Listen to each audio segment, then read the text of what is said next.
Hello everyone, welcome back to the Eternal Spoiler Breakdown. I'm Pojo, and it's been a hot minute since we looked at the spoilers coming up for the new set Eternal Revelations. If you didn't know, there are currently some new spoiler cards in the draft environment for Eternal right now, so if you want to check those out, they will be available. Since we are a little bit behind, I basically was just a little bit sick this weekend and really did not have the energy to do like videos or streaming of most kinds, so I'm a little bit behind here, but since we're behind, we're going to be looking at the new mechanic, including the one that's announced today, Stealth, and also Valor, which both got announced as part of the spoiler process. We're going to be looking over the cards that specifically have that text, and then we're going to be posting up a second video that reviews all of the community spoilers and other like draft spoilers that have shown up over the course of the spoiler season. And we'll just be talking about each of these cards, how they fit into the meta, what type of decks they go in, whether they're good in like draft or in sealed, or well, draft or sealed in limited events, or in throne or in expedition. And we're just going to be going over the design of each card and how we feel about them and what our first impression is. So first things first, let's talk about the new mechanics. The first one is Valor, which is an ability that specifically reads that when a unit is attacked or blocked, for each additional unit, or for each unit that blocks it, not each additional unit that blocks it, this unit gets +1/+1 this turn. So if you attack with a Raging Jackal, and someone blocks it with a 1/1 unit, the Raging Jackal becomes a 3/2, and the Raging Jackal survives.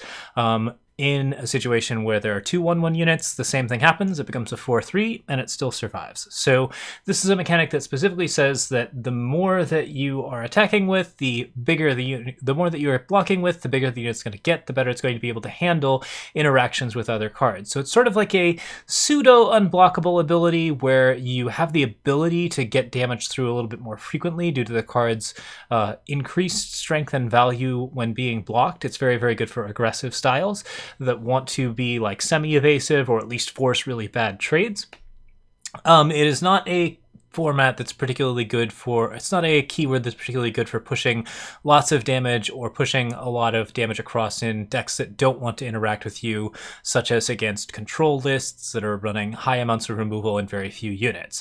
So I've seen similar mechanics to this before. This is not a mechanic that I'm particularly fond of overall, since it tends to promote a general lack of interaction between other cards, but there are some things in Eternal that specifically make it a little bit better, specifically the existence of cards like Killer, or abilities like Killer that allow you to trade with cards and use the Valor effect to get that benefit. Anything that forces blocks or basically makes it so your opponent is just really inclined to block a unit can make Valor a lot stronger keyword, but depending on what you're doing, this may generally result as an option that mostly sticks to aggro style decks. There are a couple of other keywords that really synergize well with Valor, however, and we'll be talking about them as we look at these spoilers. So first off, Raging Jackal is a 2/1 with Valor. That's basically your just bread and butter like 2/1. I wouldn't say that it's like a playable throne aggro card by any means, since the card doesn't do any like extra damage pushing. It still trades pretty well with like basically any other 1-cost 2/1, and it doesn't like do specifically like an extra amount of damage or have any sort of particular benefits against a large number of a small number of creatures or a large number of creatures. It's always going to have 2 health in a single block, which is usually going to mean that the card goes down the turn that you play with it. However, there are some other options that are going to be a little bit more aggressive or a little bit more interesting. As a draft card, this is a pretty interesting uncommon that can lead to some decently aggressive starts. You can play the card down. It will be fairly unlikely to be blocked on turn 1 or turn 2, and then the more that it continues to attack, the more damage it pushes, which makes it a reasonable aggressive option. It's still just pretty middle of the road as far as vanilla units go.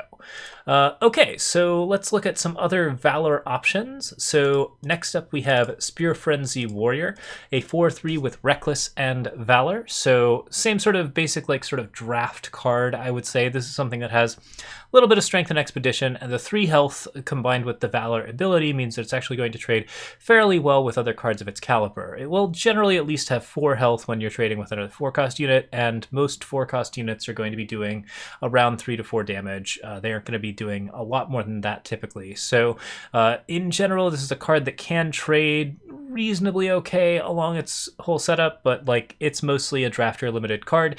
It is something that specifically attacks in every turn because it has Reckless, which means that you just kind of have to actually hit things with it. I kind of want this card to be a 3-cost just to sort of show off the Valor keyword and force actual like bad situations, but if it were a 3-cost card, then it would be able to basically trade with any other 3-cost card very, very easily while still pushing that extra bit of damage. Overall, this is like an okay draft card. It's not going to be an Expedition or Throne staple by any means, but simple, easy, useful ability that just doesn't seem to do too much here. To get into what types of stuff that Valor can actually be used for, we do have Ursa Squadron, which is a much better card on a number of different levels. So this is a Soldier Bear, 2/2 for 2, Valor/Warcry. It might actually be the first 2/2 bear for 2 in Eternal, which is kind of hilarious on a number of different fronts. But yeah, I guess we got into a set where a 2/2 bear for 2 is now a thing. But yeah, this is 2/2 Valor and Warcry. So if you have a 2/2 with Warcry, that's already a reasonable stat line. Warcry is a really good ability. It's very good to have Warcry with Valor because it encourages... Warcry is already encouraging you to attack constantly with the card and not block with it. And when you have Valor going as well, then Warcry basically means that this card is going to be a 3/3 against any other comer. Since most of the other things that it's going to be trading with are 2/1s and 2/2s, that makes it a fairly hard card to block, and also it's going to be trading all the way up to 3-cost cards. So it's got decent tempo where it will often be like a 2/2 that's attacking into your opponent's 3-cost 3/3, trading evenly with it while also giving you a Warcry on top of that. That's really good value, and that's the type of draft common that you're actually going to be really happy to be playing with. I think this is also a really strong card in Expedition. It doesn't replace Throne staples like Crownwatch Paladin or anything along those lines. The Valor ability does allow it to trade better, but the vulnerability to removal in Throne formats means it's less likely to be a huge deal there. Overall, I do like this design pretty well. It's a really, really cool card and a good use of the Valor keyword. It encourages you to interact with it because of the Warcry ability, while also allowing you to use that Valor ability to get some really, really cool extra benefits. This is a good example of how Valor can be implemented and be really fun to play. I'm looking forward to playing around with Ursa Squadron in both Expedition and in draft environments, and I think it's going to be a really, really fun card for the Eternal draft environment when you're getting it out of the first 2 packs, or the first and last packs rather. It's something that kind of is a great way to push soldiers in green, and a really, really good option as far as like your early soldiers go. And there's a ton of soldier synergy in the previous set, so the draft environment should be a lot of fun with this one. There's going to be a lot of Warcries going on, and you're also going to be having some really nice upscale trades with Ursa Squadron that should be pretty satisfying to pull off. Warcry also just leads to you drawing really big fun units. It's still an amazing keyword and one of Eternal's best, and so seeing cards with both Valor and Warcry is definitely something I want to see more of. Okay, so those are the uncommon examples. We do have one from the spoilers that will show up before we show off the legendary. Iron Priest is a 2/2 with Valor that has, if you have 1 green influence, when Iron Priest goes to your void, create and draw a weapon with strength and health equal to Iron Priest strength and health. So another 2/2 that can attack pretty freely, but also has the ability to basically, if it is blocked by any amount of units and dies, then you get a 3/3 weapon, which will be, of course, whatever, or a 4/4 weapon, or however many units your opponent blocks you with. This is something where you can actually get like a decent amount of benefit out of the card. If you can force your opponent to block with all of your units, like I don't know if that's going to be an ability or not in the new set, but if you have the ability to actually create a forced block situation, then this can get you a significant amount of value with the card. As it stands, I don't think it's otherwise that great. It is Soldier archetype and a 2/2, but I actually think the Warcry card is better overall.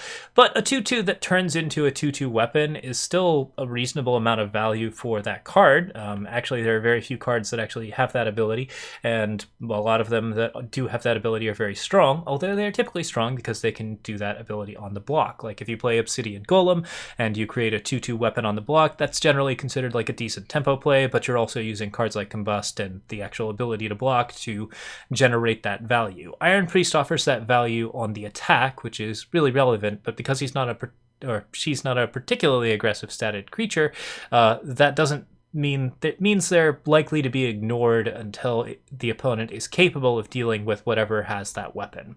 Still, a 2/2 that actually gets this ability is going to create a pretty annoying situation for your opponent early on.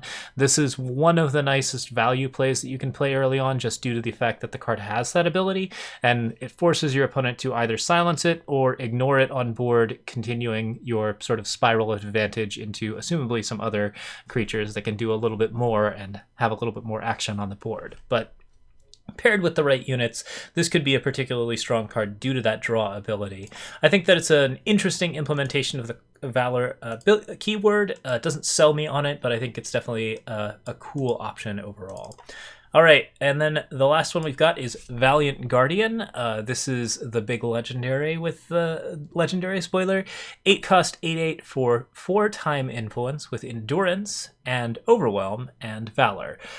It also has the ability enemy spells cost 4 more, which is a really nice ability to be pairing with valor because it forces your opponent to be a little bit more willing to actually try to block and trade with Valiant Guardian. Like if you have something on the board that is this sticky, it's already doing enough damage that your opponent is probably going to be forced to block it. But notably, like now that this card has valor, it becomes a 9/9 on the offense, which is generally going to pair really well against just about any other unit. Most units do not actually go larger than 8/8.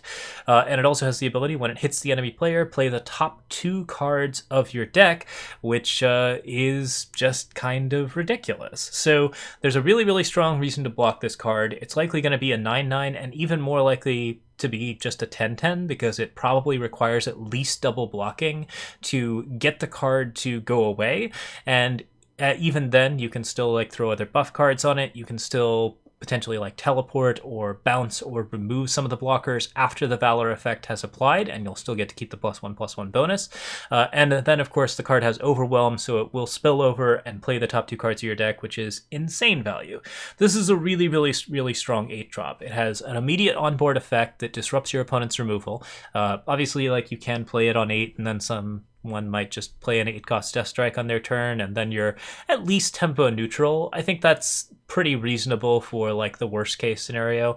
But like the best case scenario is that it messes up your opponent's removal. They're forced to block with a large number of different units, and then you have a combat trick, or even it's just too big. And if it is just too big and actually gets through off that overwhelm damage, you get to play the top 2 cards of your deck, which in a yellow Sentinel deck is probably going to be some very big, very nasty value engines that are going to be pretty terrifying. So this is a really strong card. I think that it is playable in Throne. It's extremely good in Expedition, and it's a amazing draft bomb, provided you can get all of that influence and power together, which is not always easy in draft, but it's kind of a really, really awesome implementation of the Valor keyword. So this design and the 2/2, I think, are the best of the spoilers so far. They both look like they're going to be an absolute blast to play. I'm not as excited about the like red aggro version of Valor.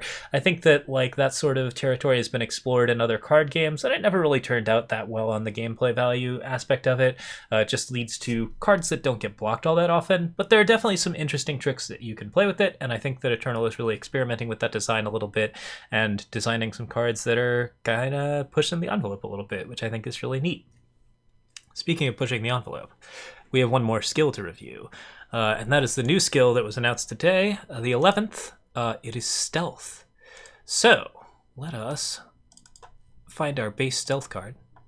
All right, so this is a Stealth card. It is a 3/3 for 3, and it has the ability Stealth, which means that when the card comes out onto the board for the first time, and there are going to be a lot of caveats here and things that we're going to be talking about as well, when you play a Stealth unit, it will be hidden from your opponent. So it will look a little bit like, well, almost exactly like this, which is to say, oh, that's a little bit small.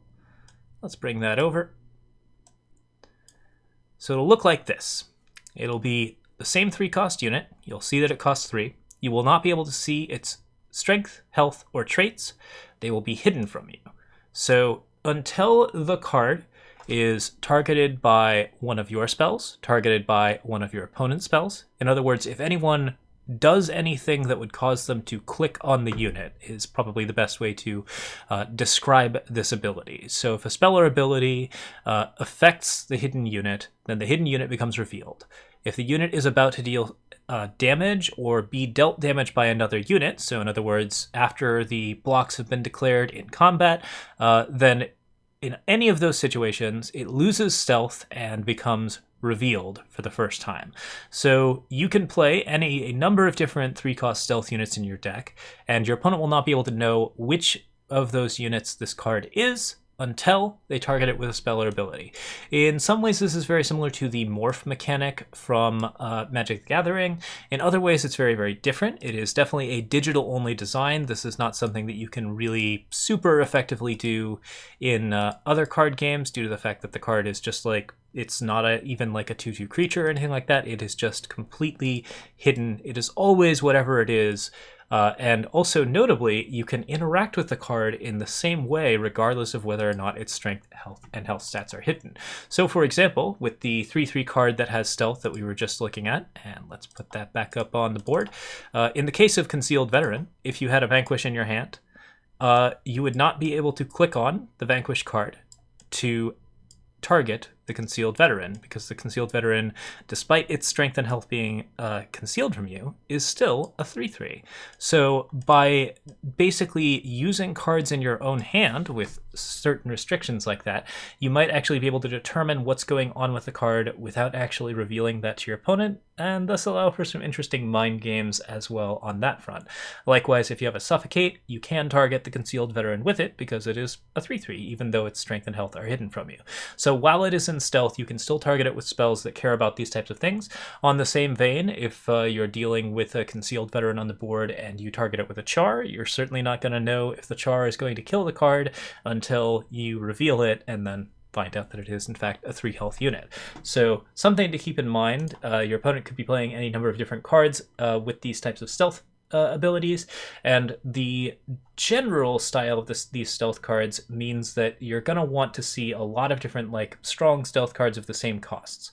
Thus far, all of the spoilers are either 3 costs or 5 cost stealth cards, so you won't necessarily be able to know what people are playing based on what their colors are. If you're playing multi-influence decks, then you have a lot more stealth options to choose from, and thus you can play basically a lot more interesting mind games with your opponents. So this is a pretty interesting concept. There's some really, really cool stuff that you can do with this, but it is definitely something that can do pretty interesting things. There are other things that will trigger stealth to pop, not only playing stuff on your unit or clicking on your unit if the game ends or the unit changes zones, which is to say, even if it's put back into your hand, if it's put into the void, if anything causes it to go somewhere else or leave the battlefield for any reason, then this card loses stealth and you basically go back to you are able to see what it was and before it goes back into the hand, which is pretty useful.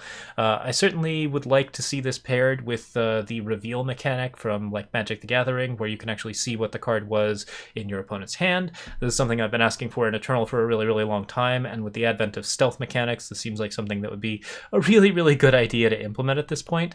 But notably, if this card is bounced, then you will be able to know that they have a 3/3, and regardless of if they play it again, you may or may not know if that 3/3 is going to be a thing that they can do again. So yeah, so aside from Concealed Veteran, we have a number of other stealth cards to review. Here's Camouflaged Soldier, which is a 3-cost 2/2 with Intrigue 2+2+2. I don't believe we know what Intrigue does yet. This is one of the community spoilers, but just exciting to sort of speculate on. So definitely on the interesting side, and hopefully we'll find out what Intrigue is very, very soon. So got at least an idea of what that new spoiler is. Next up, we have Gnashing Displacer, which is a 5-cost 4/4 with Overwhelm and Stealth. Actually, let's go over the 5 costs in order. We're going to lead with the 3 costs instead and just talk about the 3 costs for now.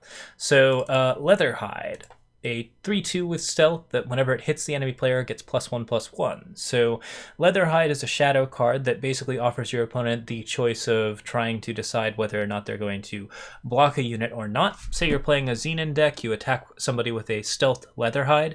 If your opponent is holding onto a 2/2, they can choose to block it, and they'll find out it's a Leatherhide, trade with it, and get the advantage that they want. Or they can assume that it's the 3/3 time card and not block it, and then you get a 4/3 unit out of it. So Leatherhide reveals itself pretty quickly, I would say. This is definitely a thing that can be pretty reasonable. I actually don't know. Let's see here. Yeah, whenever it deals damage. So it'll be unrevealed as soon as it hits the enemy player. So become a 4/3, and then you've got yourself a 3-cost 4/3, which is a pretty well statted unit early on. This is a pretty cool draft common that I think also can see some play in stealth decks and Expedition, just due to the fact that it is a reasonably aggressive option that you can play in tandem with potentially other stealth units. So if there's a Shadow Fire stealth deck or a Shadow Time stealth deck, Leatherhide has a reasonable chance of being placed in that deck. I think it's an interesting thing to be trying and potentially can get you into some good situations. But yeah, anything that would, normally pop an Aegis will pop the card out of stealth. All right. Next up is Rampaging Commando. This is a 3/1 with stealth and ultimate. At the start of your turn, reveal Rampaging Commando to play a rampage. So you play the card down on 3. You don't necessarily attack with it, but at the start of your next turn, if they didn't target it, which is fairly likely since they aren't going to know what the card is, then you get to reveal the card and get a bonus effect off of it, either making this card a 6/2 overwhelm for a decent amount of extra damage, or improving one of your other cards, most likely a pretty large sentinel, something along those lines. If you're playing in like the red auto tread like tempo style deck, Rampaging Commando can really like push the cards across. This is a really good card, notably an aggressive card that can be played late for extremely good advantage due to the fact that it affects larger creatures that are on board. So if you have a decent board, you haven't won the game yet, and you play a Rampaging Commando, then your opponent really has to decide whether or not they're going to target their removal at the card that's going to give their opponent the card that's potentially going to give you Rampage, or the card that actually is going to receive the Rampage, the card that, there's a lot of different like ways that this can sort of lead to some interesting situations. I think it's an unusual card due to the fact that it kind of limits the ability of other stealth cards to maintain stealth. If you're playing, for example, in a Stone Scar deck, then you can't play Leatherhide and Rampaging Commando really in the same vein, because Rampaging Commando will always reveal itself at the start of the turn. So if you're attacking with a Leatherhide, people are going to know it's a Leatherhide due to the fact that it's not a Rampaging Commando. Basically, that turn, if a Rampaging Commando hasn't revealed itself, then you just basically, it's obvious that it becomes the Leatherhide. So you have to be careful with this card with other stealth cards, but I think it's a really interesting red card for basically hiding other red stealth cards and doing effects that are, if there are other cards that reveal themselves at the start of the turn, this is something that has a little bit more benefit from that. So pretty interesting stuff. All right, another stealth card at 3, Jufi the Sprite Seer. This is a 1/3 with stealth that says when you draw an additional card, Jufi gets +1/+1. So notably, there's going to be probably a legendary cycle as well as a common and maybe an uncommon cycle of these stealth cards, which means there's going to be a decent amount of options at 3 and 5, I think, to be playing around with.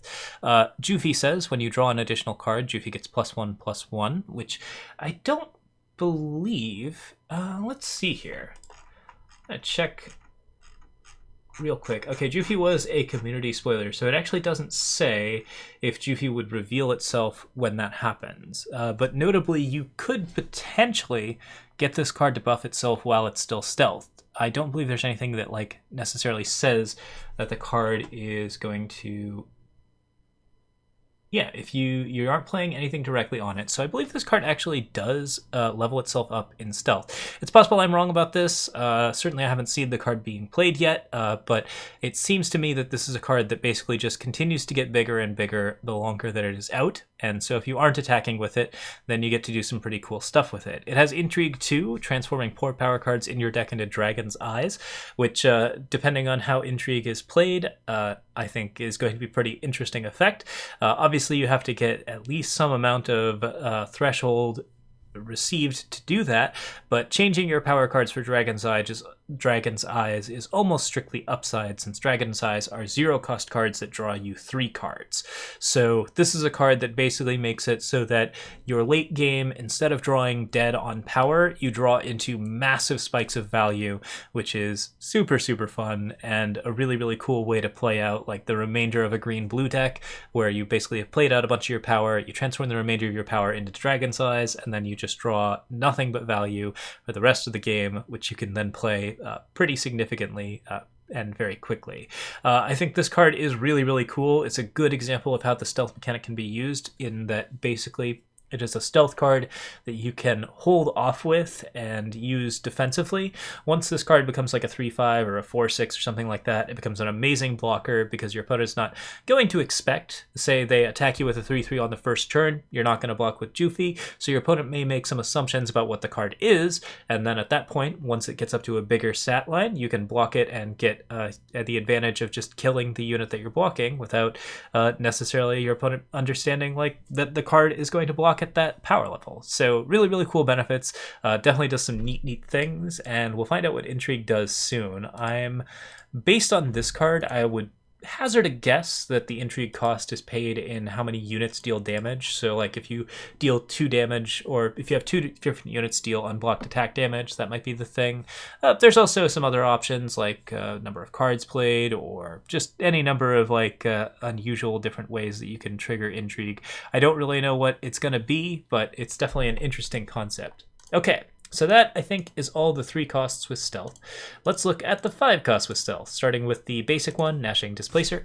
4/4 with Overwhelm and Stealth. Not a very well-statted unit for Stealth, but the Overwhelm ability is really, really nice, because it means that your opponent may not be prepared for the card being pumped up by, say, green effects or things along that line. So if you want to play this with like other combat tricks, then you can attack with a stealth card and then give it a huge bonus off martial efficiency or finest hour, or not, yeah, and just basically allow the card to get a bunch of damage through that your opponent might not have been expecting from a stealth card that they actually blocked. In addition, the card can deal a decent amount of damage on its own. It's not an amazing card in Sealed, because stealth is a good mechanic, but it's not something that you want to waste on cards that basically have like undercosted stats and undercosted abilities. It is still okay for hiding like the identity of other 5 costs and like drawing removal away from them, but I would say there's probably going to be better things that you're going to want to do at 5 in Expedition or in Throne. Next up is Inquisitive Alchemist. This is a 5-cost 4/4 stealth that has, if you have a green influence, then when it goes to your void, the top unit or weapon of your deck gets +2/+2. So similarly statted to the other option, but because it gives you that nice little Warcry effect on the trade, you can usually trade evenly with this card while getting a Warcry effect for free. Your opponent's pretty likely to target it with Vanquish or Death Strike, because if they target it with a Vanquish, like they know they can target it with a Vanquish, they know it's a big enough unit to target with a Vanquish, and because it's a stealth card, they're going to want to get rid of it right away. So as a result, you're very likely to get that benefit. The Inquisitive Alchemist should just give you the thing that you want, and you can also mill it yourself if you're in a green-purple deck to get extra bonuses, although that doesn't work out so great most of the time, because if you're milling yourself, then you're not getting the top units or weapons of your deck anyway. You're often losing those cards to other mill. But you can also discard the card to other types of active effects. So in a blue-green deck that doesn't really want to play Inquisitive Alchemist but wants to just toss it to a Herald Song every now and then, this is still a really cool effect that you can actually use even without the card's stealth ability. And with the stealth ability, this is a really good draft option because it trades pretty well with most stuff, and when it does, you get a good benefit out of it.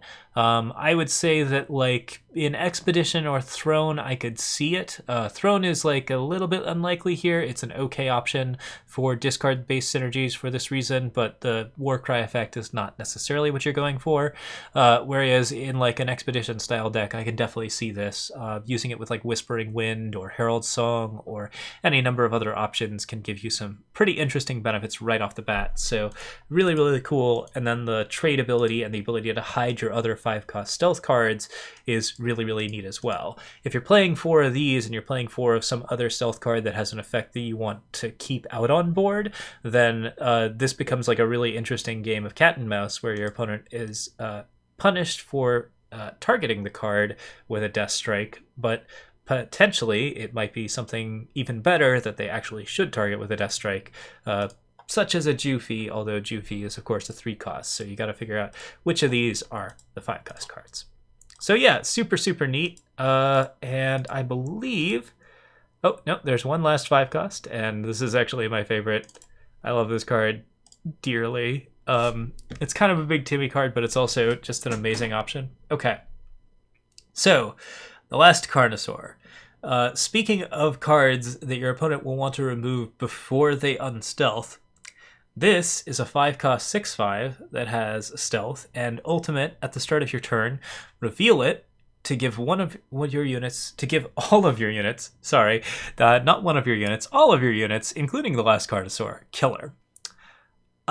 This card's bonkers. So it is a immediate 6/5 for 5, which is already a reasonable stat line. It's I don't know if there's a lot of units with this stat line. 6/5 for 5 is, I think, really above the curve in terms of stat lines for 5-cost cards. There are some 6-cost 6/6s, there are some 5-cost 5/5s. A 5-cost 6/5 is fairly unlikely, I would say. This is something that is actually just pretty decent. That 5 health is like a little bit on the verge, but because the card has killer, it really makes sense that it would have that ability, and also because it has other text on it, such as stealth. Like that is a pretty important setup. I love just the general like feel of this card. It's not really a lore card per se, although it does sort of demonstrate that this world that we're in, Bastion, is a futuristic template, so there aren't any dinosaurs, and so the idea that there is just one last one and that it was hiding is amazing. Like, you know, it's basically like the equivalent of, like, say you're like in the 20th century and you walk into a cave and a T-Rex jumps out and bites your head off. That's the basic idea of this card. It was alive the whole time. It was just hiding.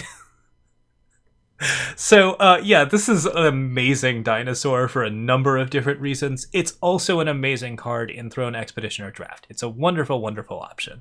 It's really well statted. It has a useful ability that is actually really good if it pops.